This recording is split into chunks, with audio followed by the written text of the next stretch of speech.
who has completely, totally, 100% female subtle body. He's entirely a woman, but he has a physical body, and then they'll go for a sex change because he can't tolerate it. And it's such an identity crisis that 1 out of 5 men who are what we call transvestites, who want to be women, they commit suicide. They can't deal with it because they have everything female except the body. And it's just they can't control it. It's out of control. So, I have a question from Mayapur TV, Dustin, copied her. Dustin, Hare Krishna. Is it healthy to feel guilty for the emotion of lust itself or the inability to curb it? Very good question. I don't think it's healthy to feel guilty because of the emotion. It would be healthy to feel guilty if the emotion is misused. In other words, like Dustin is walking down the street. Dustin lives in Las Vegas, okay? So let's say Dustin is working in Las Vegas somewhere and he has to go to one of the casinos or hotels to do some work, and in the casino there are women are half naked and this and that, and he just walks by one. He walks by many, but one in particular is just, whoa, oh my God, look at her. You know, it's the right chemistry that vibrates with him. And then he goes home and he goes, I'm so bad, I'm so horrible. He gets out a hammer, he bangs his head, do some penance, he heats up some hot ghee. He goes, oh, just drink this hot ghee, you know. And I'm going to he hammers nails into wood. He goes, I'll sleep on wood tonight, I'll sleep on nails tonight. You know? No. What Dustin should think is, wow, I was really attracted to her, and I'm so good a devotee. I just walked right out of that place and just said, I would never have anything to do with her. I want to be Krishna conscious. If I ever get married, I will be chaste and devoted to my wife. And no matter how attracted he was, he didn't do anything.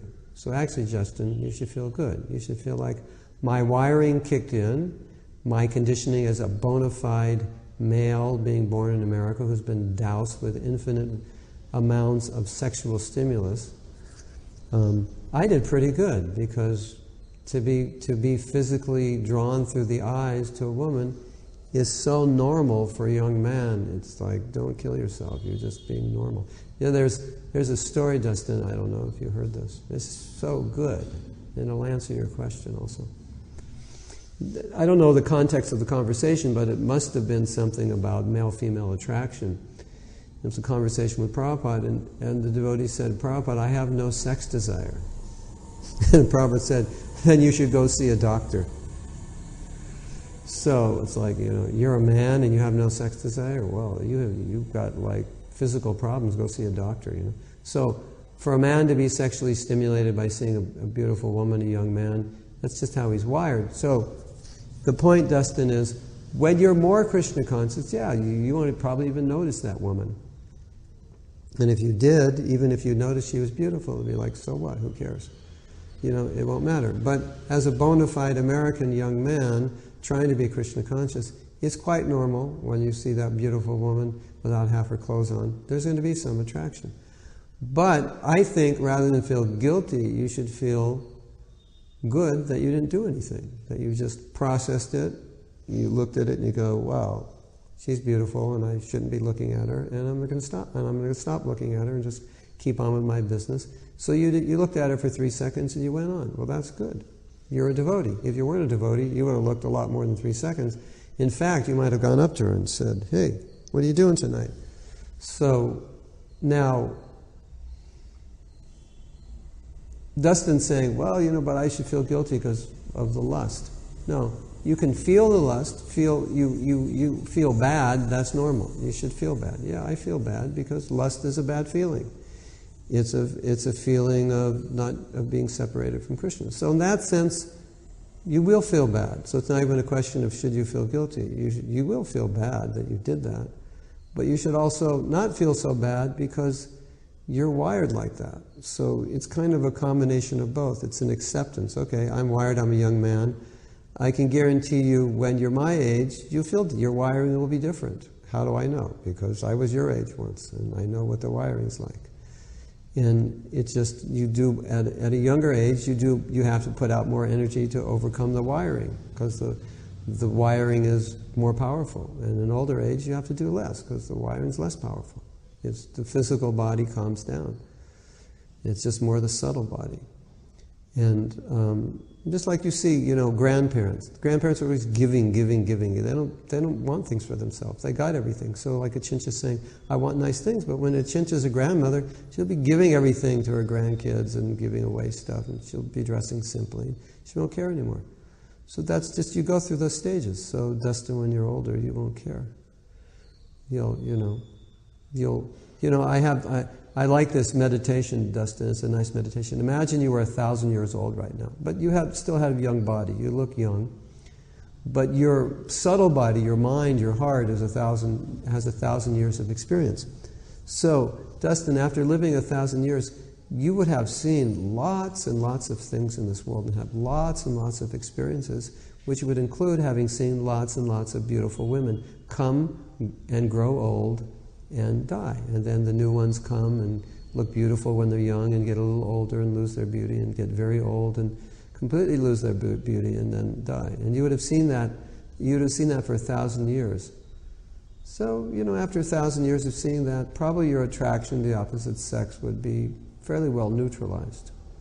So that's what's going to happen to you when you get older. You've seen it enough. It's just like, okay, been there, as we say in America, been there, done that, right?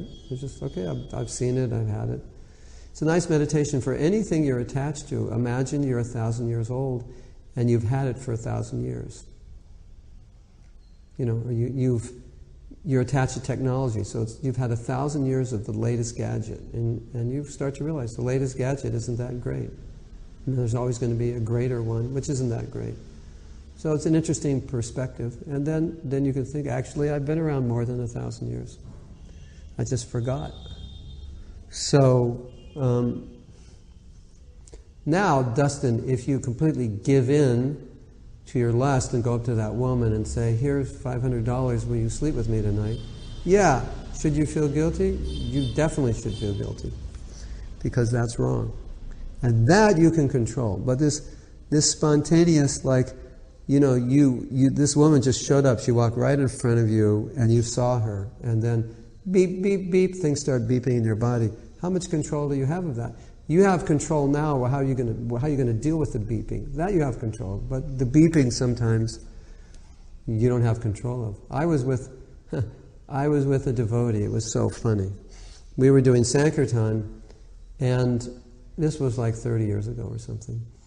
And there was a golf match. We were in Phoenix, Arizona, and there are big golf matches there. And so we went on the golf course, and there were 5 or 6 women that were, we call it Sankirtan, actually they were just collecting donations. I think they'd go up to people and they'd give them a pin of flour on their shirt and ask for a donation. Especially go up to the guys, tell them how handsome they are, and say, could you give a donation? And then Clint Eastwood, the famous movie star, was there. And one of the women saw him. She said, oh my God, he's so handsome. And I thought, you're a devotee. What are you talking about? I thought that was so funny that she said it, and it's just like, and then she went off and just continued doing Sankirtan. So it's like, the beeping's going to be there. It's just the way we're wired. But what do you do after the beep? Now, if after the beep you give in, yes, you should feel guilty. If after the beep you don't give in, you should feel good and say, hey, I didn't give in. That's just the state you're in now. And then as you advance, then you go beyond that. Then maybe when you're more advanced, and then when it beeps, you'll think, oh, it shouldn't even be beeping. Then you can feel guilty that it's beeping. But in lower stages of bhakti, the devotee understands that all these desires are there. I'm not on the Nartha Nivritti stage. They're just there, so I just have to tolerate them. It's beeping, and I tolerate it, and you feel good. To say, you don't feel bad about the beeping, you feel good about the tolerating. So Clint Eastwood is beeping in her mind. Oh, he's so gorgeous. Oh my God. When I was young, I grew up in Los Angeles, and that's where all the movie production companies were there. And so one day my My mother and I were driving. I was like 12 years old or something. We were going somewhere, and we drove by 20th Century Fox, or MGM, one of those big companies. And guess who walked out? None other than Elvis Presley. I don't know if you all know Elvis Presley, but Elvis Presley was kind of like called the king of rock and roll, and he was very attractive and used to shake his body, and all the women would scream. And then he walked out, and my mother said, "Oh my God, there's Elvis Presley. He's so gorgeous." And I was like, oh, I didn't even know what to think.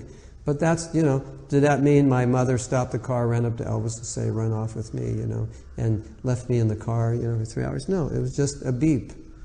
But, she was a chaste woman devoted to my father, so it's just a beep, So if on lower stages things are beeping, it's normal. And if you're not giving into the beep, then you're cool. Dustin is cool. Don't kill yourself, Dustin. Don't. Yeah, you're okay. Dustin is okay. We still like Dustin. He lives in Las Vegas. Be careful, Dustin. Prabhu, a bomb question. Why from a brahmachari you wanted to get married? Very good question. Because this question was asked to Virabahu Prabhu. I don't know if you know Virabahu. He's a grihasta, and he's also a guru. And he gave such a nice answer. He said, because it's natural. And so the best way I could describe it is that I would say there's two kinds of men that come to Krishna consciousness. The one kind of man who is by nature renounced, and the other kind of man who will become renounced through his advancement in Krishna consciousness, but his fundamental nature is not renounced. By renounced, I don't mean renounced from things in general, but I mean renounced from the need or desire to be with a woman. For example, I didn't see that kind of renunciation in myself as my nature. So it's like you take a woman and say, "Do you want to get married or not get married?" You might find a rare woman who'll say, "No, I don't want to get married." But most women will say, "I want to get married." Why? Because it's their nature. Now, they may read in the Bhagavatam and say, "Well, household life is an entanglement." But it's just nature of a woman to be married. So most men have that nature that they want to be combined in a relationship with a woman. It's not even a conscious thing. It's just a conditioning. It's just their nature. It just feels normal and feels awkward for them to function without it. And when they function without it, they start thinking about women that they could function within it. Now, the man who's renounced, like you find brahmacharis who never marry, brahmacharis who become sannyasis, and they have no difficulty. They just don't have, it's just their samskaras, their nature. They just don't have that need. It's not on their mind. It's not even part of their psyche or their programming. They're not fighting it off. It's just how they are. It's like, they're very nice to women, they're very compassionate, very kind, but there's no attraction in their mind.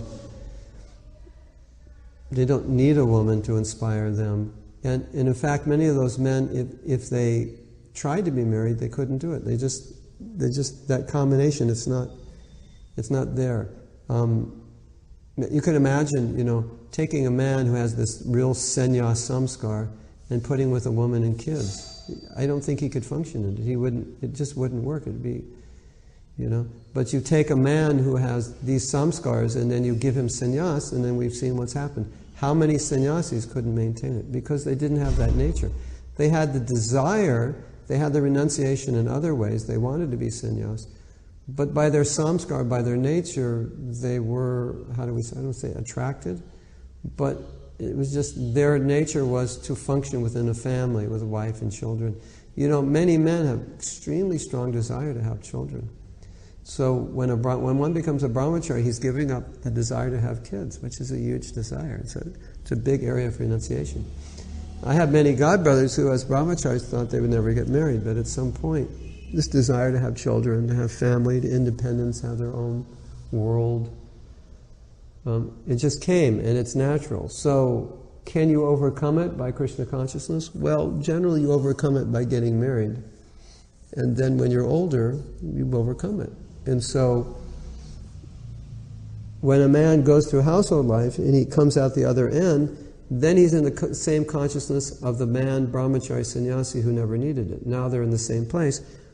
So he recognizes that he has to go through it to get there. That's the only way he's going to get to that renounced area.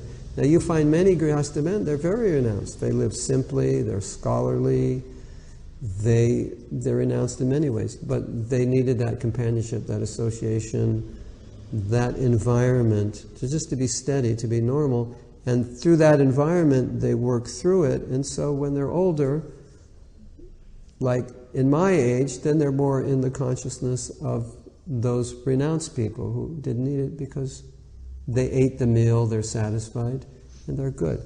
So I think the answer is, it's natural.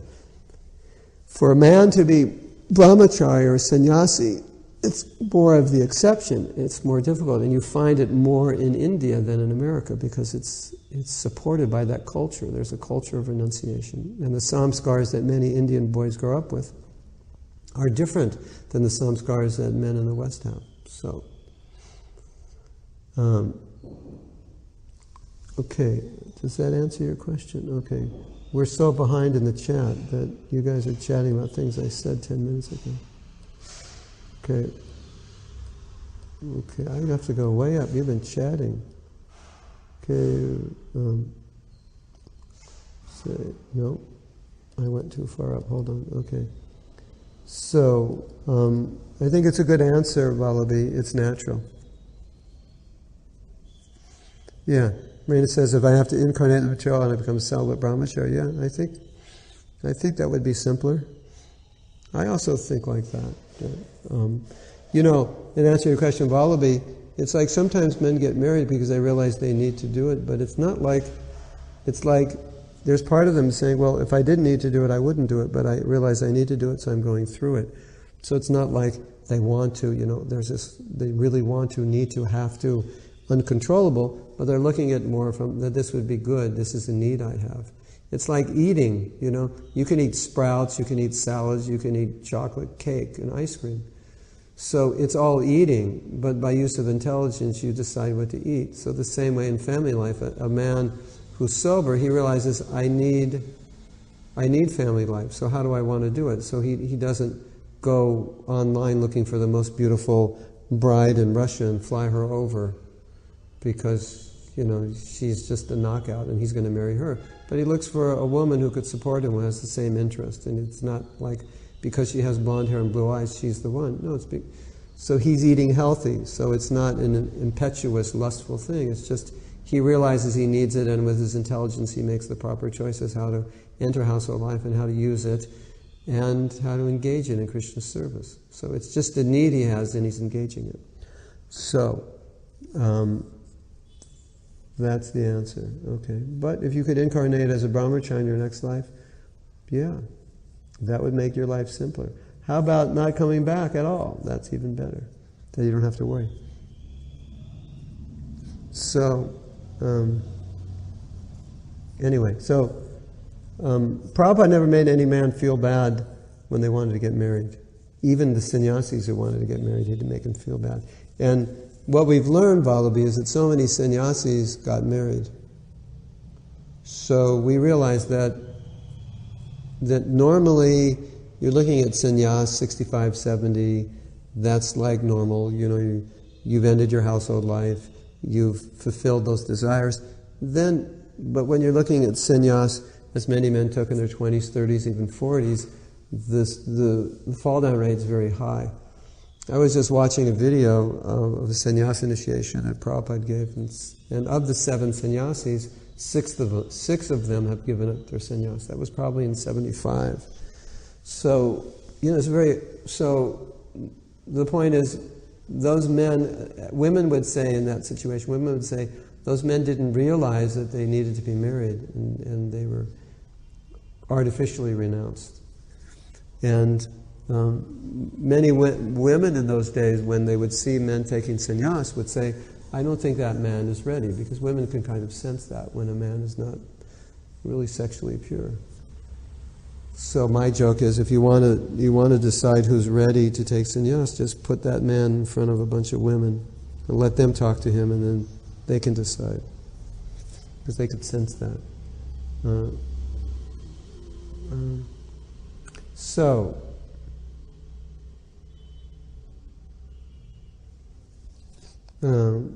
okay. So, at times, Dustin says, Mayapur, at times I feel the battle of lust is so transforming and healthy. Other times I feel so defeated. It's a battle, and when you're defeated, then you have to learn why and how. But on our next newsletter, we talk about this, how to deal with this kind of defeat. And Guru Nishta, when's that newsletter coming out? Or did I send it to you to send out, or is it still being edited? I don't know. Anyway, it's about self-compassion, how to be tolerant with yourself and move forward in spite of your failures.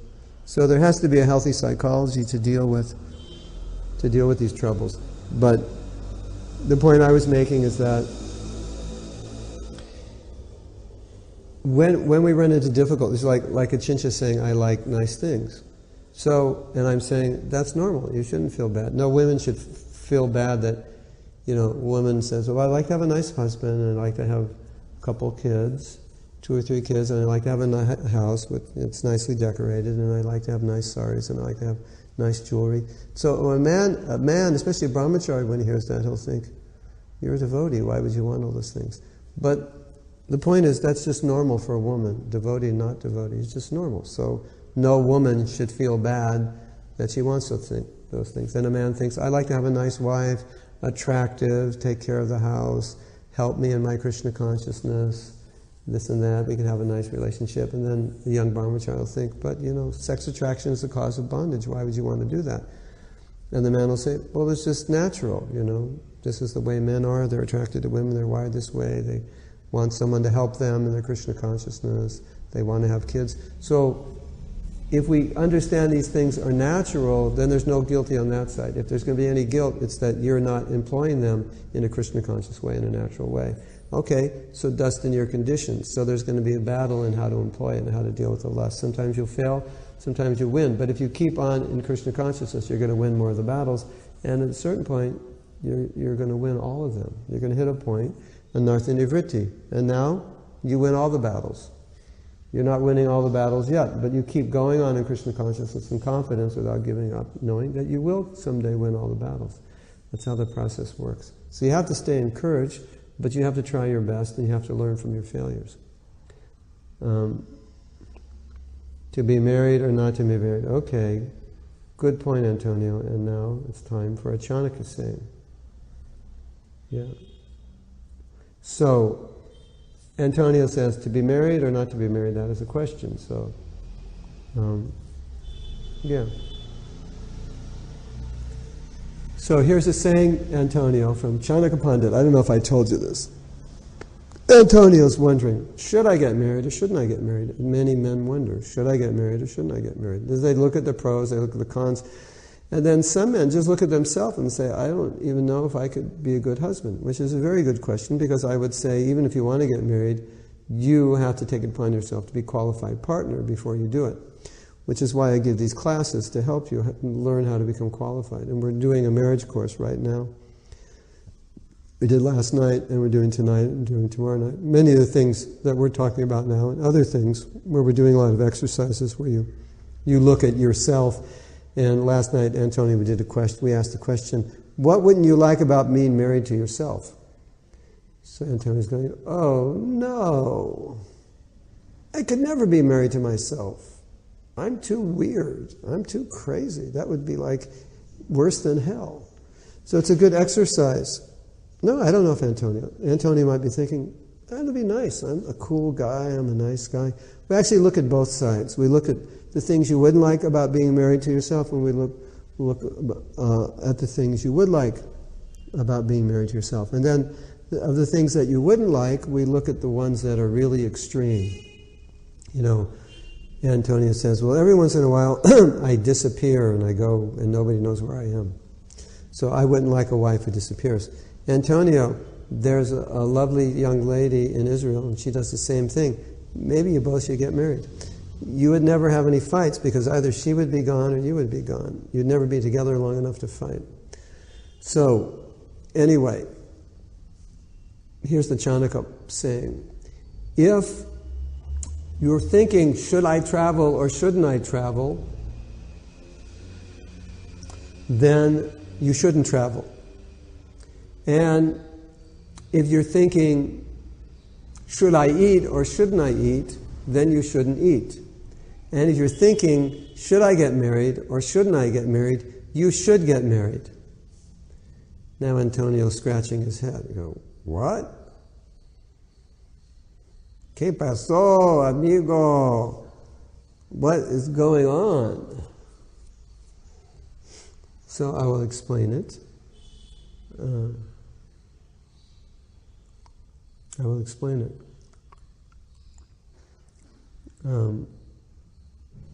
Yes, the workshop's going on and my recorder has broken, and so I didn't record it. The recorder completely broke down, and I'm trying to arrange to get another recorder if I can, get sent over to India. So yeah, my recorder eats up batteries. The recording should go for 5 hours, and an hour and a half the battery's dead. And so I didn't even bring the recorder with me. Antonio, so Chanakya is saying, he's saying, any man who's thinking, should I get married or shouldn't I, that's an indication he should. Because a man who doesn't need to get married will not be thinking, should I get married? It's just, that's his analysis. So as soon as you think, should I? So Antonio's problem is that he knows he should get married because he's not a renunciate, but he's thinking that he's not really qualified to do it. Because Antonio thinks, there's some things about me that I think would drive a woman crazy, because they drive me crazy, and I'm in this body being driven crazy. Why would I want to drive another woman crazy? And if I drive her crazy, she'll drive me crazy. Is that what you're thinking, Antonio? Something like that? Not only will you be cursed, your wife will be cursed. And Antonio's thinking, why would I ever want to do that to a poor, young, innocent girl, to have her live with a crazy guy like me? And not only would I drive myself crazy, I'd drive her crazy, and we'd both end up in the mental hospital. So, if that's actually true, then I would say, don't get married, because you don't want to drive her crazy and you're crazy. But the actual proactive answer would be, become normal, get your life together, get your consciousness together, learn how to be a good husband, grow up, be mature. That's the actual solution. But in lieu of that solution, then I would advise men, even if they need to be married, even if they're going to go crazy if they don't get married, I would advise men, don't get married, because no woman deserves the pain of having to be married to you. I'm not saying that in a derogatory way. I'm saying that in a general way, not to Antonio. To any man who can't be a good husband, no woman deserves to be punished by you. And we're going to wait for Antonio's marriage invitation. You could be waiting a long time.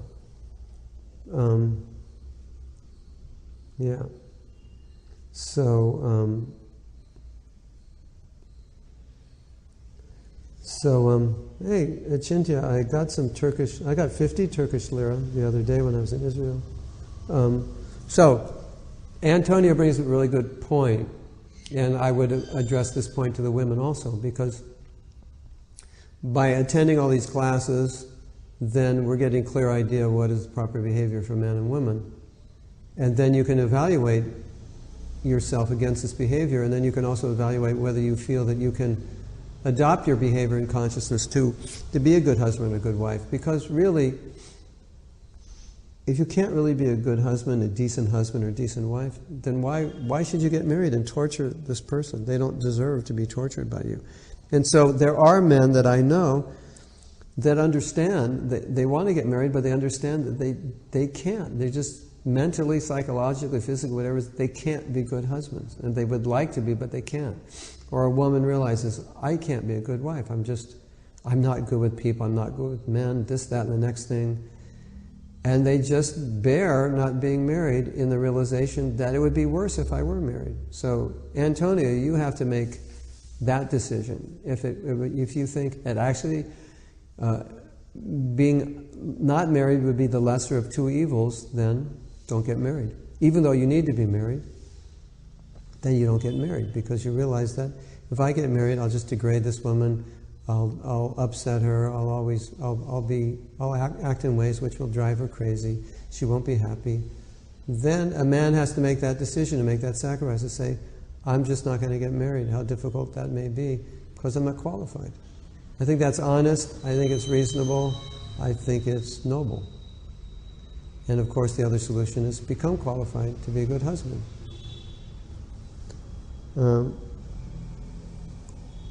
Yeah, so if you think becoming renounced would be easier than getting your act together, and you can actually do it, and when you walk down the street you don't stare at every other woman, or if you do stare at the other woman, get your act together so you stop staring, then if that's the case, and you have that Shakti in nature, then yeah, I think some men should not be married, not because they're renounced, just because they would be dysfunctional in a relationship.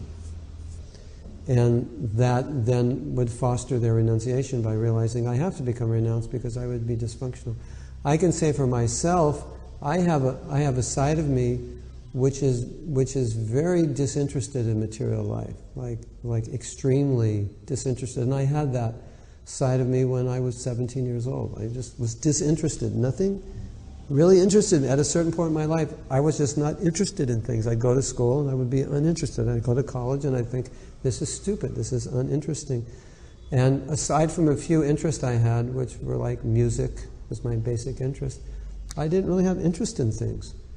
And becoming a devotee, it was very, very helpful. But I saw that I had this nature that I couldn't be renounced from female association. I didn't have that samskar. It was very clear to me.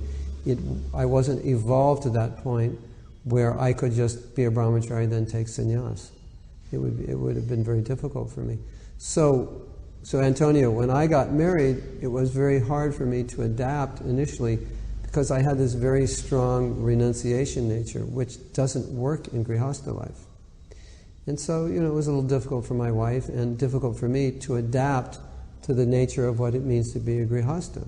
But that's what it means to be a grihastha. You have to adapt to that. So if you realize that you have a nature and you can't be adaptable, then it's better you don't get married, because you'll drive your wife completely crazy and then she will drive you crazy.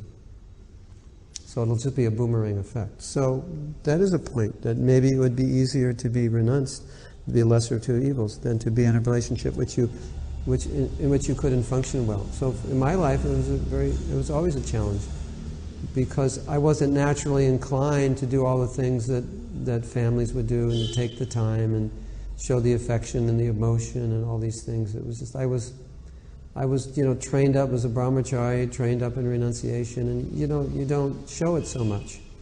You're a little more strict. But when you're married, that's the ashram where you show emotion. Of course, a lot of those are saying, but Mahatma, you show so much emotion now. But I think part of the reason I show so much emotion is because I've been married for so long, and it's the place you show emotion. When you have kids, it's all about affection, hugging, and like that. So, you have to be able to do those things. So, okay. Now,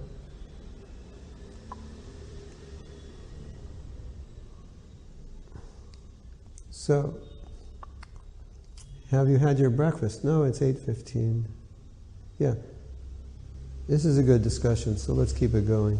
Sometimes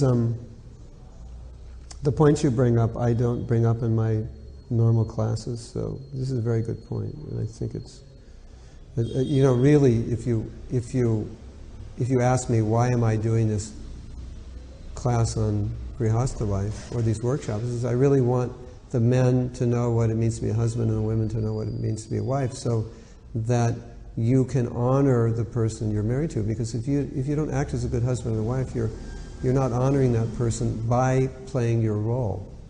You're not doing your job as a team member. So grihastha life is teamwork. And so part of what you do as teamwork is to be a good husband or a good wife.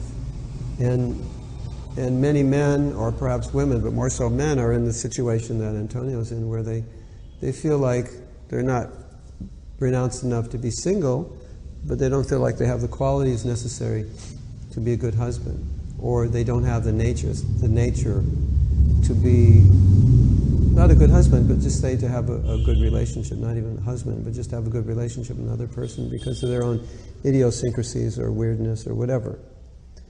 And so it's a very good point. And I would say in those cases, then if you want to get married, it's your job to overcome those difficulties because it's not fair to the woman, or if you can't overcome them, then just remain single.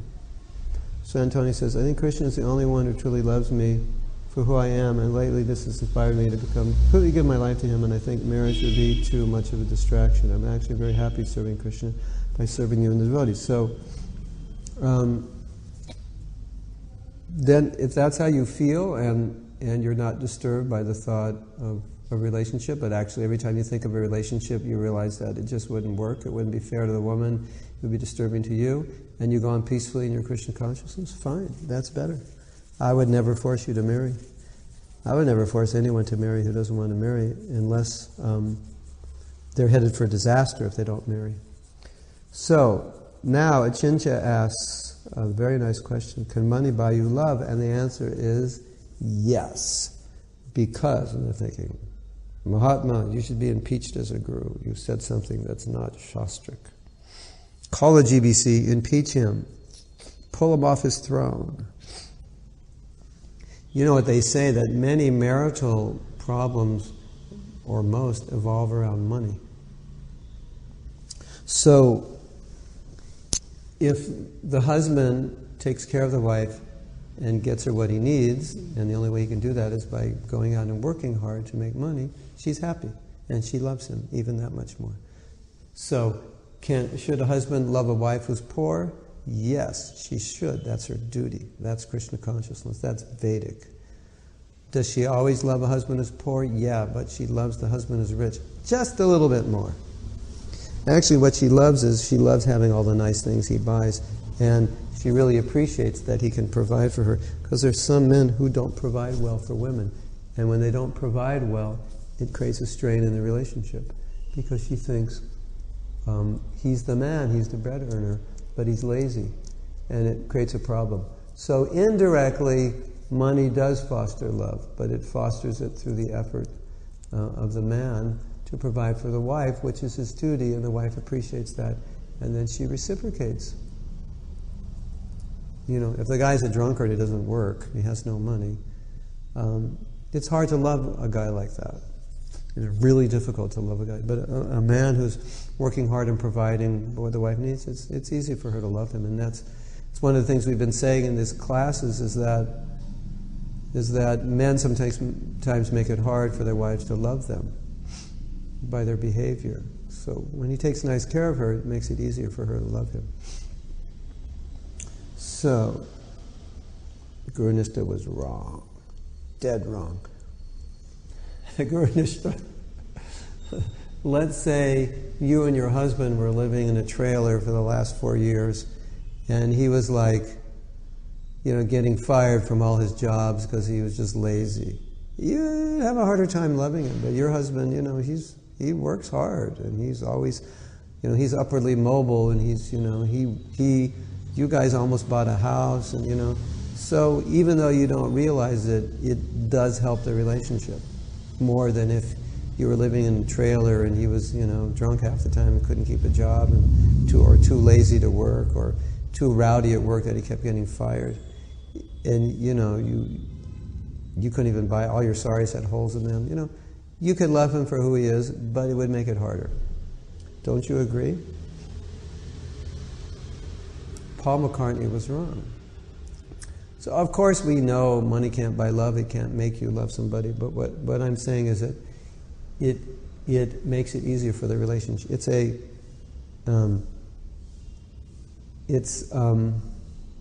an oil in the relationship, and there's going to be a lot of squeaks if there are money issues. There's going to be a lot of squeaks in the relationship. And money issues usually mean that a man's lazy. And so it's not just about the money, it's about him not providing. Right? So some women will marry a man who can't provide well, and they just like him and they know he can't provide, and then it's less of a problem. But if he's lazy and doesn't provide, then it's a problem. Yeah. So then, Marina says, like Sudama's wife, we should love a poor man, but it's harder to love a poor man because he's poor. And sometimes it's not hard to love a poor man who works hard and does his best. But I would say for women, I said, you have to understand your nature, because some women can live very simply, they don't need a lot. But some women, like Achincha's saying, she likes nice things. So, like I said, there's nothing wrong if you like nice things. But Achincha, if you really do like nice things, it's going to be really hard to marry a man who can't provide nice things. So, it's just a reality. And, so Guru Nishna might say, I wouldn't mind living in a trailer, and, if my husband he's not making a lot of money, I would live with that, and, we'll just eat rice every day, no sabji. She might say that. And if she says that, then it wouldn't be a problem for her. But if she says, I need nice things and this would be horrible, then it would create a problem in the relationship. So money's not buying you love directly, but it's oiling the relationship. It's setting a foundation upon which the relationship can work better. So, and then you look at Sudama's wife, and, it was hard for her. It's naturally, they didn't have any money, it's hard. So, did they have a good relationship? Yeah, but it was being in some way compromised by the fact that they didn't have money. So, Sudama, Mahatma Sudama. Yeah. I'd like to be like Sudama Brahman, but my wife is more like Sudama Brahman's wife. My wife is, where is the house in Mayapur? When are we going to buy the house and build the house in Mayapur? So women want a house. We live in Mayapur. It's so natural she wants a house. If we don't own the house, then every few years we have to find another place to rent. Just like now, our rent is going to be up next year in January, so we have to find a place. So my wife is saying, we need a house. So that's normal, that's natural. So I'm like Sudama and she's like his wife. But I don't go ask Krishna for the house. I ask you guys, build me a house, okay? You come to Mayapur, build me a house. I'll live on one floor, you can live on the other floor. Okay.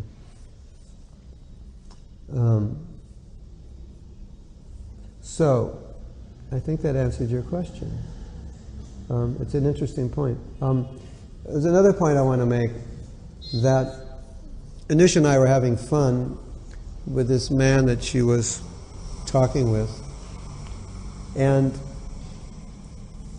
he was getting a little rambunctious and rebellious about some of the things I told Anusha to tell him. And I think one of the problems is it was coming from a woman, and for this man that was hard to hear, but some of the things didn't make sense to him, and he wasn't appreciating them. But one of the things we have to understand, if you ever run into a situation where you tell somebody something, particularly something I said, that doesn't seem on the surface to be what Shastra is saying, one of the things you have to understand is that what we're saying are just natural laws. This is just how it works. Like, I'll give you an example. I'll give you an example. Bhaktivedanta Purna Swami made a point along the lines of what we discussed in the past. He said, if you want a woman to be submissive, he's talking to the husband, he said, you have to be submissive to her. Now, if all you... So Marina, come to Mayapur and then we'll get some land and we'll buy a house, and you take one floor and we'll take another floor. And that'd be fantastic. Yeah. So anyone who wants to live with Mahatma, all they have to do is build him a house in Mayapur. Like a 2-story, 3-story house. And then I'll live on one floor with my family, you live on one floor, and we'll be together all the time. And just call me up and just send me an email and we'll start making arrangements. Anusha is going to find, she's going to look for a guy and she's going to say, I'll marry you on one condition, you build my Guru Maharaj a house in Mayapur. Cool, Anusha. That'd be wonderful. My wife will be very happy with me, and our marriage I'll get 5 bonus points in my marriage. So,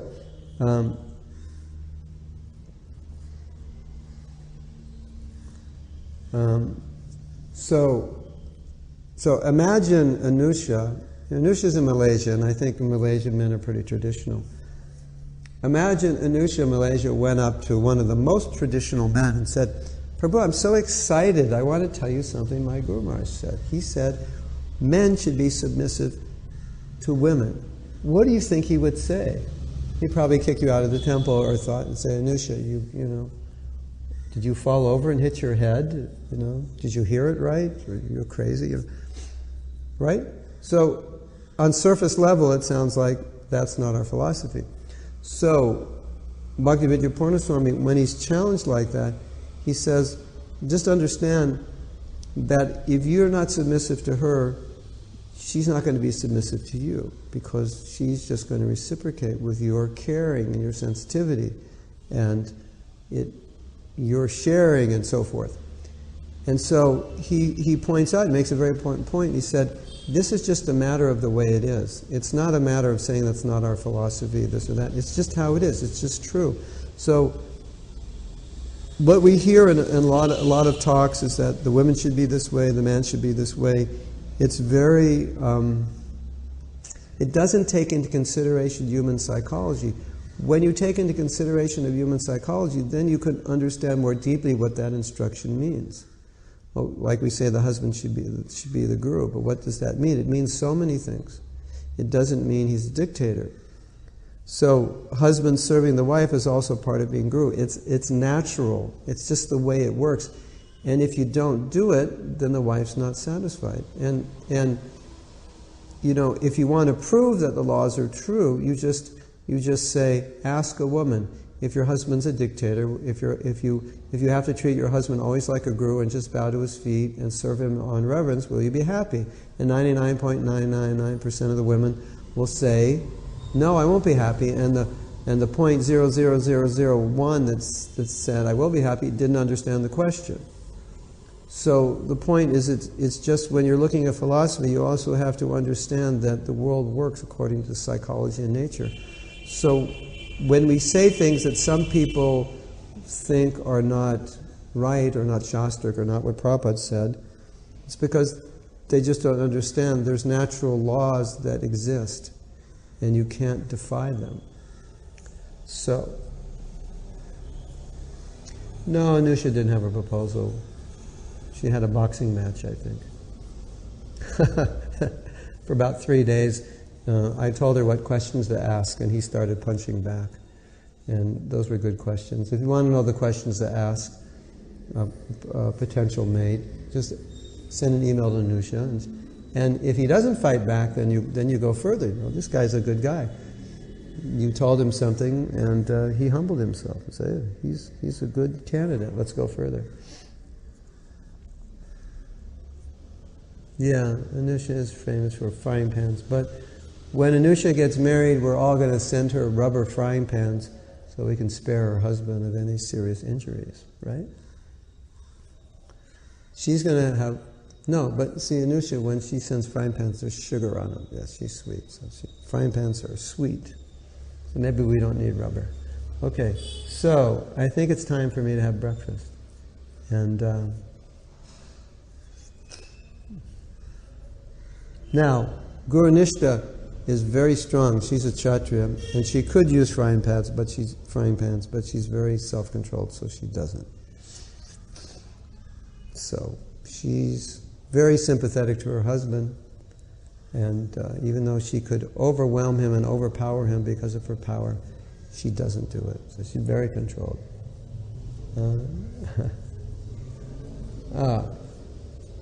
So rubber frying pans don't work.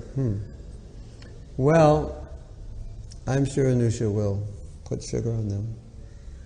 So,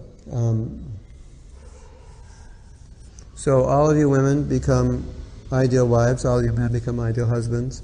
and then this class will be successful. And we'll all go back to Godhead. And to be ideal husbands and wives, you have to change a lot about yourself, but that's good. We need to improve ourselves. Okay, thank you all for attending. I hope something beneficial came from this discussion. And pass on the good news to all the men you see. Tell them your duty is to become submissive to your wife. I mean, some women will go, my husband's, I don't want a man who's submissive to my wife, but actually they do. They want the man to fulfill their desires. That's, because initially I was saying women are dependent, men are independent, so women want a man to be dependent on to fulfill their desires. It's just natural, it's just normal, right? So when we say the man has to be submissive, he has to be submissive to the dependent nature of the woman to fulfill his desires. That's just the way it is. It's just the law. It's, people want to argue with it. There's nothing to argue, It's just how it is. The woman is dependent, the man's independent, he takes care of her, she's happy. He finds out what his duty is to fulfill her needs. That's his submissiveness. He fulfills her needs, she fulfills his needs. It's just the way it works. If people want to argue, I guarantee you the people that argue the other way are either divorced or have horrible marriages. It's just true, these people who argue, no, it's not like that, it's like this, and this is all feminism, and the woman this and that. They either could never be married, if they were married, they're divorced, or if they're still married, their wife is going nuts. I can guarantee you that. So, something to understand. Thank you all. I'm going to sign off now with a Hare Krishna, Krishna Krishna, Hare Hare, Hare Ram, Ram Ram, Hare Hare. All glories to Srila Prabhupada.